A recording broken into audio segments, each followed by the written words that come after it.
Përshëndetje. Sot kam vendosur me përgatit akullore me qumsht, recetë që me të vërtet ja vlen me provu.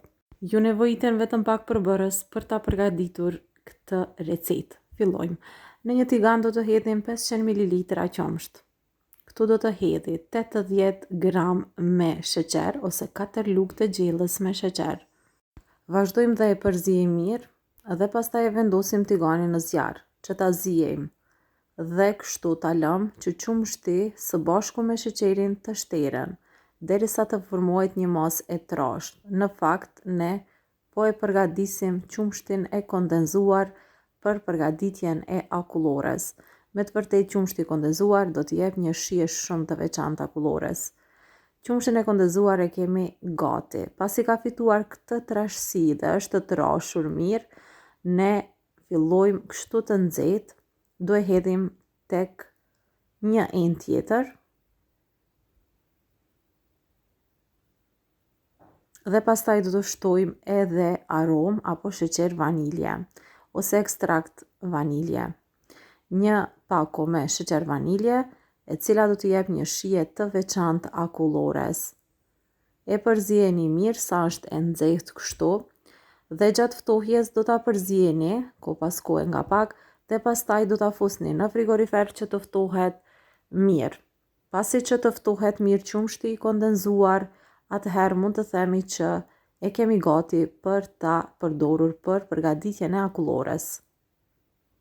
Tani vazhdojmë në një enë tjetër, do të hedhim 250 ml me krem për ëmbëlsira, krem pana ose krem hopla ose bravo, çfarë lloj kremi që ju mundeni me e gjetë nëpër markete. Vazhdojmë me mikser e rrahim derisa të trashet kremi mirë. Kremi duhet të jetë i ftohtë nga frigoriferi. Pas disa minutave kremi do të trashet dhe pastaj do të shtojmë edhe përbërësit e tjerë që janë shumë të rëndësishëm për të përgatitur këtë recetë të akullores. Vazhdojmë dhe pasi që kremin e kemi gati, shtojmë edhe qumshtin e kondenzuar. Pra qumshtin e kondenzuar e kemi gati dhe po duket kështu. Do ta hedhim tek kremi që e kemi rrahur me mikser. Pastaj do të vazhdojmë me mikser dhe do të rrahim edhe kremin edhe qumshtin e kondenzuar. Më vonë do të shtojmë edhe një përbërës tjetër, e cila akullores do të jep gjithashtu një shije të veçantë.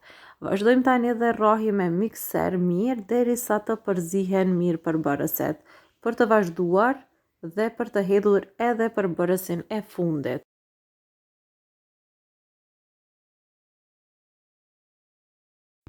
Pasi që e kemi gati akulloren, ne do të shtojmë edhe një përbërës tjetër që është qumshti, 100 ml qumsht të ftohtë nga frigoriferi. Dhe ky është përbërësi i fundit që e kemi hedhur tek kjo përzierja këtu, me çka ne me të vërtetë do të përgatisim një akullore shumë të shijshme.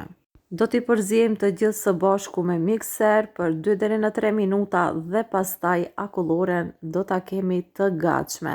Siç mund ta vëreni, akulloria është të trashur dhe është rrahur mirë. Të gjithë përbërësit i kemi përzi mirë. Akulloren do ta hedhim në një enë qelçi ose në ndonjë enë plastike, do ta mbulojmë dhe pastaj do ta fusim në ngrirje, në frez që të ngrihet për disa orë dhe pastaj pasi që të ngrihet do ta kemi gati për ta servuar. Vazhdojmë tani, e mbulojmë dhe e fusim në frez.